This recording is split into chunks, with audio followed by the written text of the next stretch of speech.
Welcome to the Fall 2021 virtual event of the Ephemera Society of America. I'm Richard Schief, the current president. We thank you all for being here. The Ephemera Society of America is a nonprofit organization formed 41 years ago. Our members are collectors, curators, museums and other institutions, and researchers. Our mission is to cultivate and encourage interest in ephemera and in history, and to serve as an umbrella organization for collectors, dealers, institutions, and scholars. Our website, ephemerasociety.org, offers full information about the society and about ephemera in general, as well as many online exhibits and blog stories. We invite one and all to please spend some time there. Today, we will enjoy two excellent presentations, one from an institutional point of view and one from a collector's point of view. The first presenter will be Paul Erickson, Randolph G. Adams Director of the William L. Clements Library at the University of Michigan. Paul will discuss the rewards and challenges of opening researchers' eyes to the power of ephemera. He has found that some researchers come to special collections libraries not quite knowing what ephemera is and not expecting that it might play an important role in their work. He has spent a lot of time thinking about how to connect to other scholars and to connect them to ephemera in the collections. Paul himself has scholarly interest in books as objects of commerce and in the insights which ephemera can provide into the history of the book trades. Our second offering today will be from Beth Carroll Horrocks, an ESA board member and head of special collections at the State Library of Massachusetts. Beth will discuss her collection of over 18,000 rulers, most of them made of paper. The collection, which started in 1987, includes rulers in many formats, including clothing, furniture, jewelry, decorations, household items, but also more ephemeral treasures such as Valentine's, bookmarks, sewing aids, advertising blotters. She also designs and prints her own paper rulers for special occasions. Beth will delve into her motivation for starting the collection, its evolving focus, where she finds new items, how she organizes and stores her items, and the great satisfaction which collecting brings to her. Just before we begin, a couple points. Please do consider going to ephemerasociety.org and clicking on the support button to make a donation to the society in whatever amount you may choose. We would greatly appreciate that. Later today, beginning at 4:30 Eastern, Society members only will be given early entry into this weekend's fine online virtual fair presented by Marvin Getman's Impact Events. Weekend public access will run from 12 noon on Saturday through 8 p.m. on Sunday. Finally, a couple points about the mechanics of today's presentations. If you wish to submit questions for the Q&A sessions to follow each talk, please use the Q&A function on Zoom, not the chat function. We will not be using the chat function. Board member Mike Pike will be monitoring all Q&A questions and will pass along as many as possible to each speaker following each presentation. So here we go. Our first speaker will be Paul Erickson. Paul, you have the floor. Great, thank you so much. And I'm going to share my screen. So everybody can see what I'm talking about. And away we go. Is that working for everybody?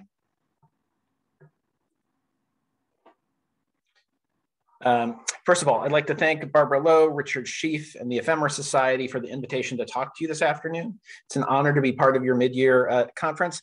I'd also like to thank my colleagues here at the Clements Library at the University of Michigan, as well as generations of former colleagues at the American Antiquarian Society and elsewhere for helping me to learn more about ephemera in the first place. My talk today is going to have two parts, and it's going to be just over 30 minutes. First, I'm going to talk about my own scholarship and how I came to use ephemera in that work. Since I think my experience is fairly representative of that a lot of scholars have. And second, I'm going to talk about ephemera from the perspective of a special collections library, and particularly about the challenges and opportunities that exist in connecting researchers with ephemera. That portion of my talk will be based on my 9 years as Director of Academic Programs at the American Antiquarian Society and my unexpectedly eventful 20 months as Director of the William Clements Library, here at the University of Michigan, where I began in January 2020, and where many of you visited in 2019. I think I'm sorry to have missed you. For those of you who don't know the Clements Library, it's a special collections library founded in 1923 on the central campus of the University of Michigan in Ann Arbor. Our mission is to collect, preserve, and share printed and manuscript resources from America's diverse pasts up to 1900. The Clements has several particular strengths, including the history of the American Revolution, 19th century reform, and cartography. It is the finest collection of early Americana on a public university campus in the United States. I grew up in a collecting household, although not among collectors of old paper. I was raised in Minneapolis and spent a lot of weekends with my father, visiting antique shops, farm auctions, and any and all visible yard and garage sales in central Minnesota. My dad collected a variety of things: old hand tools, primitive furniture, and most seriously, advertising and packaging related to the J.R. Watkins Company of Winona, Minnesota. My uncle, my dad's younger brother, also collected Watkins materials. And when he and my aunt moved out of their home in South Minneapolis, which was only 3 blocks away from our house, his collection was well into the thousands. Both my dad and my uncle were interested in the Watkins Company because their father had gotten a route delivering Watkins products to farms in the area surrounding their small hometown in western Minnesota after losing the family farm in the depths of the Depression in 1937. So I had to amuse myself somehow during those trips to antique shops and auctions. So I started collecting bottles, mostly for patent medicines. It's a collection I still have, neatly boxed up. I haven't added to it in many years. But while I was dimly aware that there was also a big world of printed material that went along with the bottles I collected, brochures and calendars and prints, I never collected any of it, nor do I really remember ever seeing much of it in the shops that we visited. And it's not yet clear how the next generation of my family will feel about collecting ephemera, although clearly conservation is an ongoing concern. This is my son, Charlie, who is now 6 years old, with his very first 19th century children's book, which was a gift from David Durrett, a collector in Philadelphia. So fast forwarding 15 or so years, I started graduate school in American Studies at the University of Texas at Austin without much of an idea of what I wanted to study, which is not entirely true. I had some very bad ideas about what I wanted to study. For a seminar my first year in graduate school in 1995, I wrote about the antebellum sensationalist George Leppard, whose best known novel, Quaker City, or The Monks of Monk Hall, had just been issued in a reprint edition by the University of Massachusetts Press after having been out of print since 1970. I was interested in how Leppard's novel, which was published in parts in 1844 and 45, would have helped people understand how antebellum Philadelphia worked, even as it tried to expose the city's wickedness and corruption. The seminar paper grew into my dissertation project, which examines antebellum sensational fiction about city life, a genre often called city mysteries novels, in the context of the United States' first great boom in urbanization. Now, Quaker City is not a piece of ephemera. The complete novel is close to 500 pages long. But as I learned more about Leppard's career in the world of cheap print in Philadelphia and about the other urban sensationalists who worked in the same genre, I came to understand that while the version of Quaker City I encountered was not ephemeral, and would not be cataloged in any library's collection of ephemera, the version that readers in the 1840s would have encountered was very different. Issued in a number of paper-covered parts in late 1844, Quaker City could have been purchased piecemeal for small amounts of money by readers who got hooked on its lurid plot. Along with at least one stage production in the city that generated its own body of ephemera, posters, and handbills, I began to see that the print context in which antebellum readers would have consumed Leppard's novel looked nothing like the context in which I was reading it. Other novelists who worked in similar genres, people like George Thompson and Justin Jones, worked with publishers who specialized not in case-bound hardcover books, but rather in cheap paper-covered pamphlet novels and other kinds of small books, as well as garden variety job printing. It was through learning more about these publishers and their broader output that I began to get a sense of how important ephemera would be to shaping my understanding of the world of print in which the novels I was studying circulated. But there was a problem. At UT Austin, I was fortunate to have access to the collections of both the Ransom Center and the Center for American History, and to work with professors who were deeply knowledgeable about 19th century printing and book history, and who were able to teach their classes in the library, which was fantastic. And I encountered a lot of ephemera, including cheap pamphlet fiction, broadsides, cartoons, billheads. And a lot of our discussions addressed the ephemeral quality of a lot of early American printing. But I never got an understanding of how these different kinds of artifacts fit into the larger category that libraries call ephemera. I knew what handbills and posters were, and if you read enough early American history, you can figure out what a broadside is. But I didn't know what a trade card was, much less a salesman's circular or a award of merit or a watch paper. If I had known what they were, I wouldn't have had much of any idea about how to find them in the libraries where I did most of my research, and I'm going to talk more about that later. It wasn't until I started getting research fellowships at libraries like AAS and the Library Company of Philadelphia and learning about the collections from the talented and knowledgeable staff at those institutions that I became familiar with these different subgenres of ephemera and how they might be useful. And it's also how I began to understand what the category of ephemera included. And I cannot stress enough the importance of the teaching work that librarians and curators at numerous libraries did with me and many of my peers, educating us not just about their individual collections, but about the larger world of print. And earlier this week, I did a highly scientific Facebook survey of Americanist friends of mine and asked how they first learned about ephemera. And I would say 75% of the folks who responded said they first learned about it in libraries. So a major aspect of my interest in 19th century popular print culture is how everyday Americans encountered print, particularly how and where they bought stuff to read. Most of the kinds of books I'm interested in weren't sold at dedicated bookstores.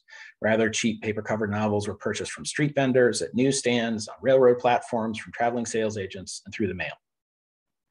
Each of these different modes of retail interaction created their own worlds of printed ephemera. And those ephemera have helped me better understand the ways that authors, publishers, and readers created and consumed these various forms of popular print. To give just a few examples of what I mean, first I'll talk about two pieces that shed light on George Lippard's career. First edition of Quaker City was published by the firm of G.B. Zieber, who occupied a tertiary position in Philadelphia's antebellum publishing world. The Historical Society of Pennsylvania has some correspondence between Lippard and Zieber about the novel's publication, but it's difficult to get a broader sense of how Philadelphians in the mid-1840s would have viewed the Zieber firm. This receipt, which I discovered in the Clements collection only last week when looking for materials for this talk, indicates that a significant portion of the firm's revenue likely came through serving as a periodical agent. This is a receipt for a subscriber to the New York Herald rather than as a publisher. So having a novel come out in biweekly installments from a publisher who was really primarily a periodical dealer would likely have shaped how readers perceived Lippard's novel when it first appeared. The second item I want to talk about is this handbill advertising a lecture by Lippard in Westchester, Pennsylvania in October of 1847. In October of 2008, I had a meeting in Detroit and I stayed an extra day in Michigan entirely so I could drive to Ann Arbor just to see this handbill at the Clements Library. It was my first visit to the Clements. I knew that Lippard had an active career as a lecturer, especially in the early 1850s when he was trying to drum up support for a fraternal organization that he'd started. And while I understood fairly well how the 19th century lecture circuit worked, it was incredibly helpful to see physical evidence of how Lippard was framed as a literary persona and how his lecture was publicized. And this is the only copy I know of a separately printed advertisement for one of his lectures. Expanding my scope out from Lippard, I also became interested in dime novels, particularly in the ways that the same texts were presented to readers in different formats. So many of you probably know the paper-covered dime novels from the 1860s and their sort of orange wrappers, and then the later libraries that look more like newspapers. This poster, which we only recently acquired for the Clements, sheds light on how dime novels would have been marketed in a retail setting, which is particularly important since most of the scholarship on the distribution of early dime novels focuses on how readers got them through the mail. It advertises a book called The White Hermit, or The Unknown Foe, a romance of the lake and woods, a frontier adventure set in Haudenosaunee territory in western New York State. It was first published in October 1870. This poster, which was almost certainly intended to be thrown away when a replacement arrived, points to a level of marketing support from the American News Company, who distributed the Beetle dime novels, who presumably provided retailers with these posters. But did they issue these posters to bookstores and newsstands with each new issue or only with particular titles? And if it's the former, why aren't there more of them around? There are almost no images that I've seen that show the interiors of 19th century bookshops. So in order to get at the retail experience of buying books, scholars need to rely on exterior images, and those are often found in ephemeral forms, such as billheads. This is a bookshop in Schenectady, New York, and stereo views. And these are two two stereo view images of bookstores, one in Gloucester, Massachusetts, one in Nashua. And you can see the places on the fronts of these buildings where a poster like the one I showed might have been displayed. And then there are pieces of ephemera that only deepen some of the mysteries of 19th century cheap print. I've been thinking about the Philadelphia publishing firm of Barclay and Company for longer than I care to admit. It was founded in 1841, and the firm would remain in business for close to 50 years, which is pretty extraordinary in the 19th century book world. And I don't understand how they stayed in business. Barclay published trash, true crime narratives, murder tales made up to look like true crime tales, joke and song books, and other cheap paper-covered publications that almost never sold for more than 25 cents. And he constantly misrepresented himself. You'll see at the bottom of the book on the right, it lists New Orleans as the place of publication. As far as I know, Erastus Barclay never set foot in New Orleans, and certainly the business was never housed there. A lot of his books were also published in German, and many copies that I've seen have captions under the illustrations that are both in English and German. His woodcut illustrations were lurid in the extreme. Here you see a book called The Bloody Hand, showing how the bloody hand in particular getting chopped off by that man with the hatchet. But the illustrations were not recycled. They actually matched the details of his book's plots, and would not have been inexpensive to produce. He was known for selling his books through a network of traveling agents. And for me, the mystery I can't unravel is how these agents and Barclay made a living sharing the proceeds from the sale of books that cost 12.5 or 15 cents. I still don't get it. But my confusion was enriched by these two recent acquisitions of sales agent circulars for Barclay Publications. They're double-sided and are printed on the thinnest, flimsiest paper imaginable, just a step up from onion skin. I've seen maybe 5 or 6 of these in my life, and they've helped me understand what the agents were carrying around with them when they went door to door trying to sell these dreadful books. On the bottom of the flyer for Charlotte Temple, the reprint edition of Charlotte Temple, the bottom says, "For sale by our special agent in your neighborhood who will call for this circular. The book can only be obtained from him." So clearly the salesman would leave these flyers with people and then would come back around and collect the flyers and deliver the books. So while this doesn't help me understand how Barclay and Company turned a profit, ephemera like this helped me envision the retail transaction through which readers acquired copies of these books, which is something I wouldn't have been able to get any other way. So now I'm moving to the second part of my talk. I wanted to talk about my own work with ephemera because I think I'm fairly representative of many scholars in that I was familiar with individual kinds of ephemera, but since I'm not from a library school background, I didn't have a good sense of the larger overall category. So I had to learn about it in libraries when I was doing research. And I think I'm also fairly typical in that my interest in ephemera is in the service of a scholarly project that in itself is not explicitly concerned with ephemera. But I'm also firmly convinced that, as my friend Wendy Wollaston has written about ephemeral material culture in her marvelous book, Crap, ephemera offers in material form an intellectual history of ordinary people. And that's reason enough to take it seriously. It's also important to keep in mind that a place like the Clements has a really wide range of things that would be considered ephemera. From this piece of wrapping paper from a store in 1880s Arkansas that should never have survived. Somebody has done a bunch of sort of informal bookkeeping on the back of half of it, to things that are real highlights of the collection. To me, this piece that I'm showing here is one of the most moving things in the Clements Library. It's a small scrap of paper from our manuscript collection of papers of the Rochester Ladies Anti-Slavery Society. It's a note clearly written in haste from Frederick Douglass to Susan Porter, the head of the society. And as you can see, it reads, "Dear friend, I have at my office a poor fugitive on his way to Canada without money. I have assisted him as well as I can, but am compelled to call upon you for $2. F. Douglass." Now, this piece would not be considered ephemera by a lot of standards. It's from Frederick Douglass, but by other definitions, it absolutely would. It was not intended to survive. It was written in haste, and it absolutely should have been thrown away because it is evidence of the commission of a federal crime, violation of the fugitive slave law.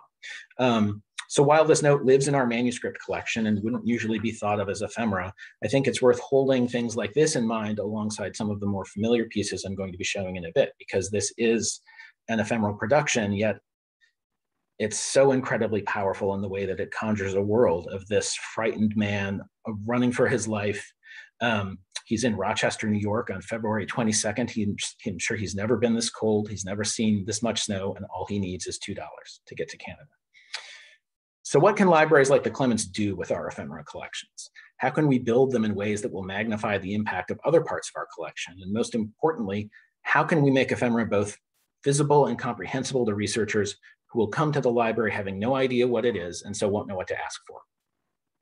One of the things that libraries can do with our ephemera collections is to let the material do what it does best. Advertising ephemera in particular is designed to intrigue and to persuade. Many other forms of ephemera are designed to convey a lot of information concisely. Ephemera is great material to use to get readers interested, to try to get people in the door. The Clements Library sits right in the middle of one of the largest public research universities in the country, but we have a hard time getting students to come in to use the collection. Part of it is the building, which you see here. It's beautiful, but it's not necessarily welcoming, and it doesn't really explain what it is or what we do. And part of it is folklore. Students have maybe heard somewhere that they're not welcome to come do research at the Clements, which is absolutely not true. But I think the biggest part of it is just the presumption that because we're an early American library, we don't have stuff that's going to be of interest to students who are majoring in business or engineering or whatever. And ephemera can help us show that that's not the case. There's a seminar that's part of the first year experience program here in Ann Arbor called Making the Most of Michigan. And it's a class that's designed to let students know about the huge range of resources that exist on campus, from museums to libraries to internship opportunities. It includes students from the 19 schools and colleges on campus. And the Clements has been given the opportunity to make a 5-minute slideshow presentation that can be part of the course that will show students from all 19 of these colleges that there's stuff here at the Clements that they might be interested in. So what do we put in the slideshow? This is not a job for our fantastic collection of Revolutionary War manuscripts, which take a lot of explaining and interpretation. This is a job for ephemera. So people in the School of Dentistry can see that we have weird little pamphlets about 19th century dental care. Prospective engineers can see that we have trade cards about a steam-powered robot. Students in the School for Environment and Sustainability can realize that we have a lot of stuff about perhaps the world's least sustainable industry. Good ephemera can make our collections comprehensible. They can show how our holdings connect to a wide range of interests, but it doesn't always work because this trade card will probably confuse the pharmacy students who will want to know why that giant frog is menacing that baby. So we should probably choose something different to try to reach them. My larger point is that ephemera can provide a way into a collection for people who don't know much about rare book libraries and might not feel comfortable in one. We can use these materials as a way to make our institutions a little more accessible and a little more welcome. Ephemera can also enhance the research value of things that we already have, much the way I talked about in terms of my own research. I'll give one example. The Clements holds the Medlar Collection, which is a fantastic collection of printed books and pamphlets having to do with violent crime. But it's not a collection that sees a lot of use. One way we can make the materials in the collection more useful is by adding ephemera to create more points of entry to the collection. One item from the collection is this fairly typical 1892 paper-covered pamphlet about Frank Olney, who was a hired farmhand in New Hampshire who raped and murdered Christy Warden, the daughter of his employer, in 1891 after she rejected his romantic advances. Olney eluded capture for a month after the crime and was discovered to have been hiding in the family's barn for the entire time. Upon his arrest, the authorities learned that he was actually George Abbott, an escapee from the Vermont State Prison who'd been serving a term for burglary. Purely by coincidence, over the past year from 3 different dealers, we were able to purchase 3 additional pieces related to Olney's case. A photograph of him in a baseball uniform in his George Abbott days with a helpful note on the back identifying him. And you can see that it describes his status as a convict in Vermont. A small wanted handbill that was printed during the month in which he was in hiding in the family's barn, and a ticket to his execution at the New Hampshire State Prison in 1893. Each of these items will live in a different area of our collection, but taken together, they can help a student or researcher piece together more of the story. This is something that I think every library ought to be doing, using ephemera to open up other items in their collections, but it's also really time consuming. I didn't set out to find this stuff about Olney. And the challenge for us will be to describe each of these items in ways that will let readers know that they're here and that they're connected. Ephemera can also be really useful in the library context in explaining the production processes of print, which is something that we spend a lot of time doing with students. Broadsides or tickets or trade cards or letterhead often bear clearer evidence of the printing process than books do, which can be more opaque to students precisely because the form is so familiar. When we host undergraduate classes at the Clements, we often start with a few questions about the things they're looking at. Who made this? Why did they make it? How did they make it? Who paid for it? Who's the audience? These questions are often easier to answer about a piece of ephemera than about a printed book. Ephemera also provides an easier way to talk about the work of printing, particularly in an artifact like this, which is a rather sloppily constructed scrapbook of a wide range of late 19th century work from a job printer in Westport, Connecticut. And you can see it shows a range of the kinds of material that he produced. This can highlight for students the fact that printing was both a business and also a form of labor in a way that perhaps a finely bound book can help conceal. And this may be a point that's of particular interest to dealers in the room. Ephemera can serve as a gateway drug to collecting for scholars. A lot of the researchers who come to a place like the Clements aren't going to start buying 18th century manuscripts or 17th century maps on their own, mainly because they can't afford them, but they can afford ephemera. I know several scholars who have built pretty significant collections of their own who were spurred by their research in ephemera and often by their desire to have their own copy of something that they saw in a library, particularly so that they could use them as book illustrations without paying library permissions. A lot of us are concerned about where the next generation of collectors will come from, and ephemera might be part of the answer. So what are some of the challenges we face? Some of them are on the demand side. As I've mentioned, readers don't know what ephemera is. If they do know what ephemera is, they think it has to be small or they think it has to have pictures.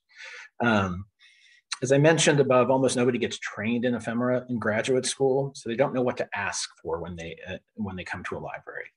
And they often haven't seen good models of how to incorporate ephemera into scholarship. So scholars need to do a better job of speaking and writing about ephemera and why it's useful. And it's also important to remember that projects often don't get conceived of around genre terms like ephemera. People are interested in some other subject.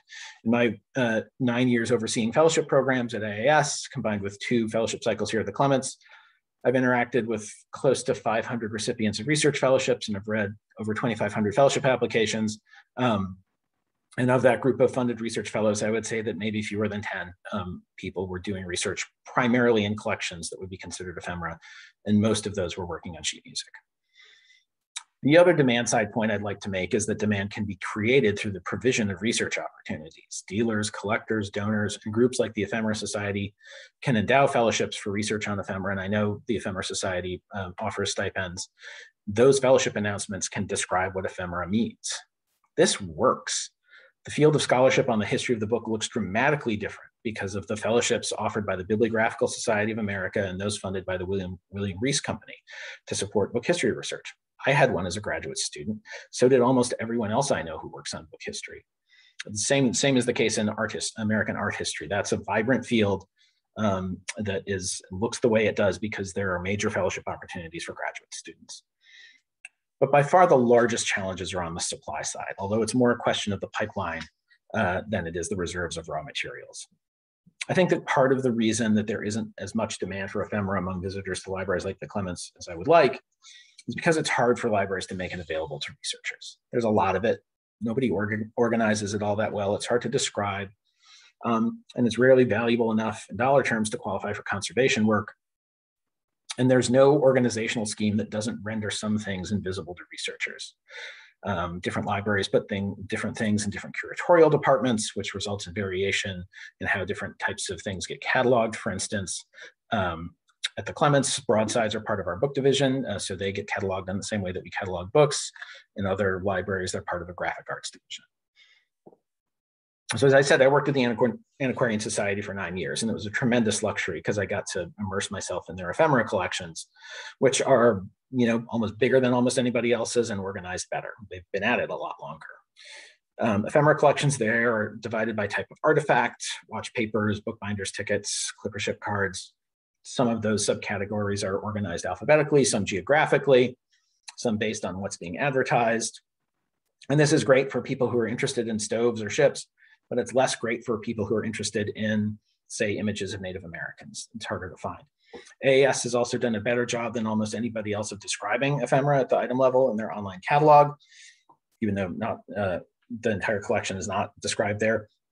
But as you can see, this has drawbacks, both for researchers and staff. So I just did a subject word search for ephemera, got 10,000 results, which is the cutoff point for catalog searches. I added the modifier Boston and got just under 10,000. So this is an intimidatingly large number of search results to wade through. And you can limit it with other descriptors, but it's a lot to manage in an online catalog search. The Newberry Library also has extensive collections of printed ephemera. Their website points out that those ephemera can be in standalone collections, railroads, or temperance, or might be organized by genre, letterhead, postcards, or they may appear within personal papers or corporate archives.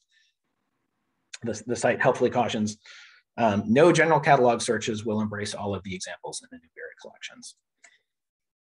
Library of Congress is also similar, except they organize their ephemera by state of imprint, and then within each state, materials are organized chronologically, except for some special classes. Some of these items have brief item level descriptions. Some groups of items are covered by a single record, like scrapbooks. So as you can see, any method of organizing ephemera, and you're an audience who knows this, in the context of a larger library collection poses challenges. These are challenges that you are probably all too familiar with in terms of your own collections as well. I'll give just one example of how quickly things get complicated for us from the library perspective. We recently acquired a lovely small collection of trade cards shaped like fish. It was clearly put together by somebody who liked trade cards shaped like fish. We probably won't keep it together and catalog it that way, but when we try to treat things individually, things get complicated in a hurry. So this card is about 3 inches long, and it is, this one's easy. It's shaped like a fish. It's for a store in Lynn, Massachusetts that sells fish. That's pretty easy to understand how to describe. Oops, this one is, well, how do I go back? This one's a little more complicated, and it's for a restaurant in California that serves fish. So it might get classified under restaurants. There's probably not a subcategory for seafood restaurants. And then this next one is the hardest of all. And this one is about 3 times as big as the others. I apologize for not including a scale there. The only reason this trade card is shaped like a fish is that the people who own the wagon wheel company are named Fish. So we could put this under Racine, Wisconsin. We could put it under Council Bluffs, Iowa. We could put it under wagons. We probably wouldn't put it under fish. The Redex's American Broadsides and Ephemera database offers probably the most robust set of search parameters for the 30,000 items in the collection. It's got all of the different search options anybody would want, but even this database doesn't have a way to search for things that are shaped like fish or like anything else, which was the organizing logic of that collection. So even with the best, most thorough cataloging, there will be points of entry that become no longer available to researchers. And the most important thing about this beautiful trade card, its wonderful rainbow troutishness, would be invisible. So the challenge is not just one of selecting the right descriptive terms and deciding on the right schema, whether it's an index or full catalog records. From my perspective, as someone who's in charge of a library with a relatively small staff, it's a question of human resources. Who's going to do all that describing and cataloging? What's going to be left undescribed while they're figuring out what to do with all these paper fish? And how are we going to pay them? So how do we solve this? I don't really know. I'm no genius, but there are some technological solutions that look different than full online catalog records that can work, things that would be more powerful than a standard database, but wouldn't require us to create detailed metadata for thousands of small pieces of paper. And at the Clements, we're not really sure precisely how much ephemera we have. It all depends on what you count as ephemera. It's probably in the neighborhood of 30,000 pieces, but if you include sheet music, then it's another 30,000. If you count postcards as ephemera, it's another 75,000. Our ephemera collection is generally grouped thematically, as you can see here from a picture from our stacks, but there are some sub-collections that are organized geographically. These are mostly images that have been removed from 19th century business directories. And for the most part, these items don't have records in our catalog and are not indexed. It's a huge data management challenge. How do we take what's in here and make it searchable and discoverable? If everything had catalog records and was all digitized, that would be great. But in some ways, I'm glad that we haven't gone too far down the road of trying to catalog it, since I don't know that that's necessarily the right solution. Because I think that the biggest challenge in getting researchers to make good use of ephemera in their scholarship is the challenge of context. You need to have an understanding of the larger context for any single piece of ephemera to make sense, to know whether a particular piece is idiosyncratic or representative. And if it's either one, what's interesting about it? So many of you will be familiar with the trade cards from the Fairbanks Lard Company. And you can envision a researcher coming on this sole example in a collection and being fascinated by it. There's a Raphael reference and they're quoting Hamlet at the bottom. And who is this Renaissance man who also refines lard? But this card doesn't make sense without knowing that there's an enormous other set of cards that Fairbanks produced. They're all similarly elusive and entertaining and funny in different ways. And you need to have a sense of this larger context in order for any single example to make sense. So to understand one piece of it, you have to have seen a lot of it. So the question for me isn't just how do we get scholars to connect with ephemera, but how do we get them to encounter it in volume? And collectors understand this better than scholars. You're used to looking for the family resemblance, imagery that's not quite in line with everything else. Volume matters more than anything else in developing this eye. You need to see a lot of stuff to understand what's bad, but also to understand what's good, or at least different. And that's really hard to do when you're looking at things digitally. In my experience, the best way to enable this is retail librarianship. Somebody has to show up in the reading room with a box or a binder full of stuff and sit down next to a scholar and say, you've got to see this. Not a spreadsheet, not a link to a database, a box full of stuff. And I know that this runs against a lot of standards of library practice. It's not great from a security standpoint, for instance. And it runs counter to the notion that electronic discoverability with robust metadata should be our default goal. It also requires those of us who work in libraries to surrender the sense of mastery of our collections that we often like to convey. We like to think that we know everything that's in the building. There are a lot of factors that work against this actually happening in the library. Some of it is managerial. It's hard to make sure that everybody who works on a library staff actually knows what the researchers who are there are working on and that they feel empowered to go get stuff from the stacks and bring it to readers. A lot of it is informational, given how library collections are arranged, how many staff members in the library other than the division that's responsible for the ephemera collection know what's there. But they should know, because as I hope I've shown, no matter who's in charge of it, ephemera sits between and strengthens materials across the collection. Book curators and photography curators and manuscript curators should all know what's in the ephemera collection, because it's often the connective tissue that helps the collection make sense overall. And it's the material that's hardest for researchers to see. So if I have one plea to make, it's for more sharing of information, both within libraries and from outside. Collectors and dealers often know more about particular kinds of ephemera than those of us who work in libraries do. So we all need to work harder to make sure that we can share that knowledge. Thanks so much for your time. Paul, that was quite simply terrific. Thank you so much. We have questions that relate to both parts of your presentation. We have a few questions that relate to the first part, to your own scholarship, sure. And to 19th century publishing. And then we have a series of questions that interestingly relate to the second part. So let me begin with the first. And that is, one person has asked, were these serial publications ever gathered in a single volume? You know, you talk about Lippard and Quaker City, and you talk about the fact that Barclay would send these agents out to sell the latest serial installment, or one could go to a newsstand or a railroad station and pick up the latest installment. But picking up on the French notion of, you know, buying paperback novels and then having them bound. Did this happen with 19th century lurid sensational fiction?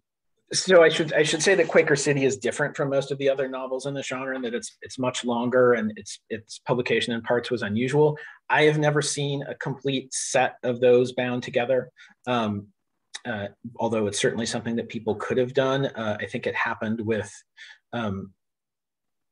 pieces with books from more respectable authors that came out maybe in a smaller number of pieces, but I've never seen it with Quaker City.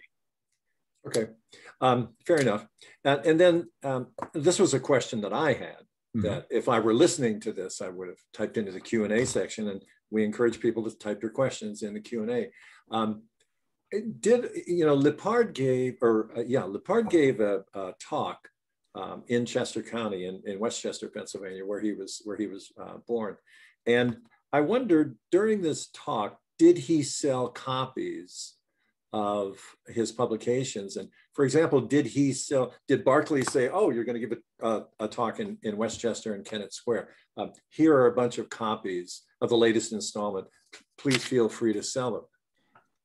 He almost certainly did. I don't know for a fact that he did after that talk, and that handle actually advertises two talks. One is on his one of his Revolutionary War tales about the Battle of Brandywine, and the other is about sort of high life in Philadelphia. So he could have been selling two different publications after those talks. I know that other people who were on the Lyceum circuit would sell copies of their publications afterwards. But kind of like it happens at a concert now, there's a merchandise table, or after a book reading, you can go get the book signed afterwards. I don't know that Lippard did, but I imagine that he would have, since that was pretty customary. Yeah, because that's become even with established writers, right. That is now an effective way to sell one's work and to get one's work familiar with potential reading audiences.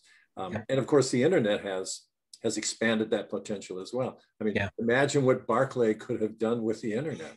Well, the problem with Barclay's books is that none of them were written by real people. I think they were all, they were. I think that he probably wrote most of them. So he probably would have been banned by Twitter. Yes.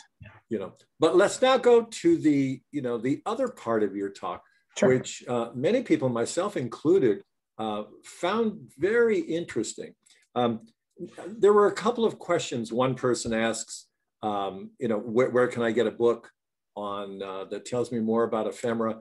But I think you kind of answered that, particularly when you referred to Readex as a possible source for people to start digging around. And I think you raise a very important question and consideration, and that is, how do we deal with ephemera? How does a library catalog ephemera? My daughter works for the great LOC in Washington. She doesn't deal with these kinds of cataloging, but she and I have conversations about this sort of thing. You can imagine how exciting those must be. But somebody asked the question, does the Clements have an online resource that lists, or have a resource that lists your your collection? And you kind of answered that by saying, well, if you include postcards, we get 75,000 entries. Right. So how do you respond to that question? So we, our website does describe our collections, and for certain parts of the collections, we have some pretty detailed finding aids and subject guides, which are really helpful for researchers. We don't have a checklist of all of the different kinds of ephemera that we hold. Some libraries do that. I've never seen a list like that doesn't leave some things out. So it's really hard to know what to do. And, in an environment when we have limited staff resources and we have a lot of stuff to catalog, it's difficult to find space and time to dedicate to describing ephemera collections. And as I said, I don't really know that, I think providing electronic access is absolutely crucial, because that's the way that people know stuff is here. And it may be that online catalog records are the best way to do that.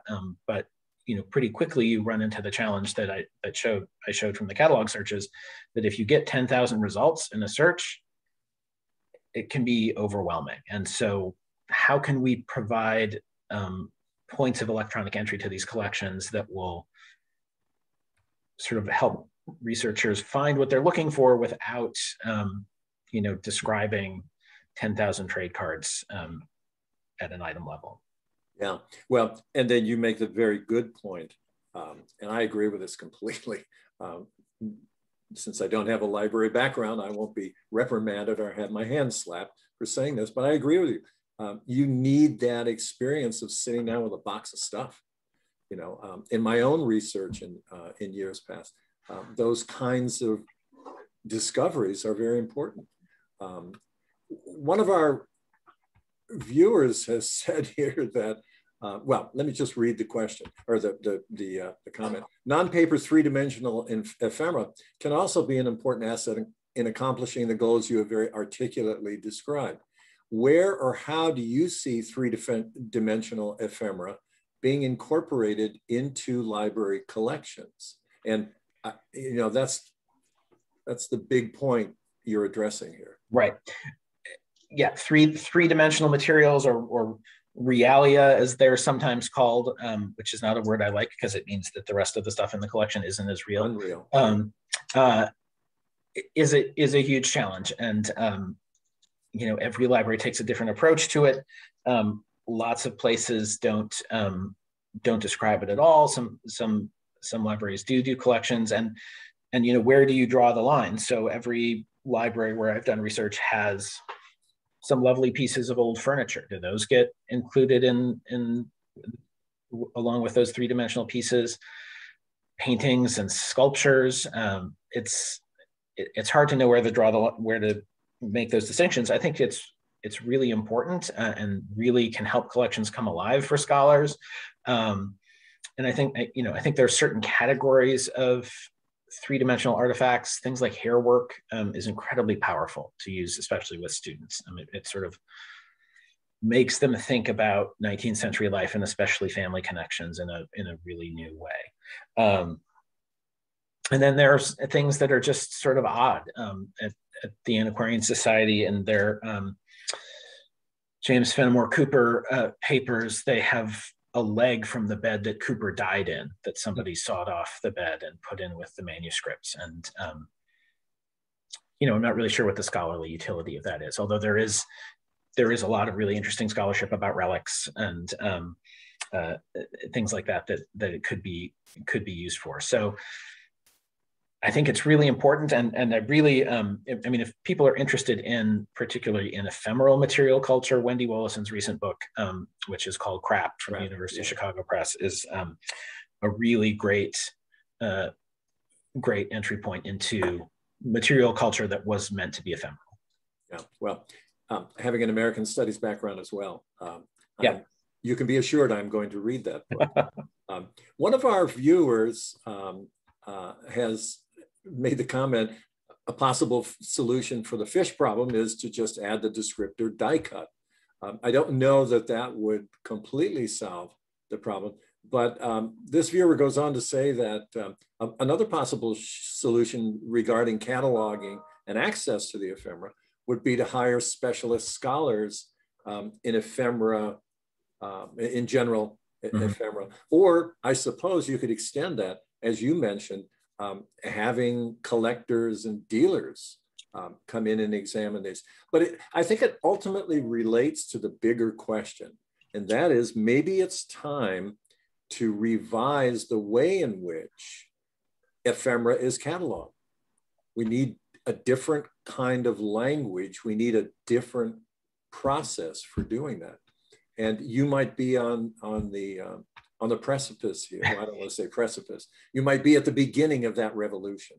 Well, it would be, precipice is scary because then you wind up at the bottom of the cliff. Yeah, well, that's why I changed mine. Yeah, I mean, die cut is great and it's a wonderful descriptor. It's also a term that a non-specialist would never know to look for. And it takes, that would take interpretation. And that's also not an option to search for in a lot of, in a lot of subject terms. So I think you're right. I think we need a new way of thinking about it, but we also need to try to standardize it so that when people go to a different library, they don't have to learn a whole new system.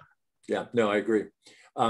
Here's another interesting question. Where are the best places to sell and or pass on ephemera? I think the piece of that question deals with the passing on ephemera. That's something that the Ephemera Society has spent many years discussing. What do we do if somebody says to the Ephemera Society, here's my collection? What do we do with it? What does the Clements do if somebody says, here's my collection of I don't know, wooden posts from sawed off from deceased famous people? We would very politely decline the collection of deathbed legs if offered, I think. We acquire collections of ephemera, both as through purchase and gift. It's a challenge because it's the area of the collection where, since we don't know precisely what we have, there will inevitably be more duplication. And I think that's the case for every library when they're thinking about adding a large collection of ephemera. There are certain topics and areas that we're more interested in than others, where we would be more likely to acquire things, material related to the Great Lakes, to the book trades, to the Revolution.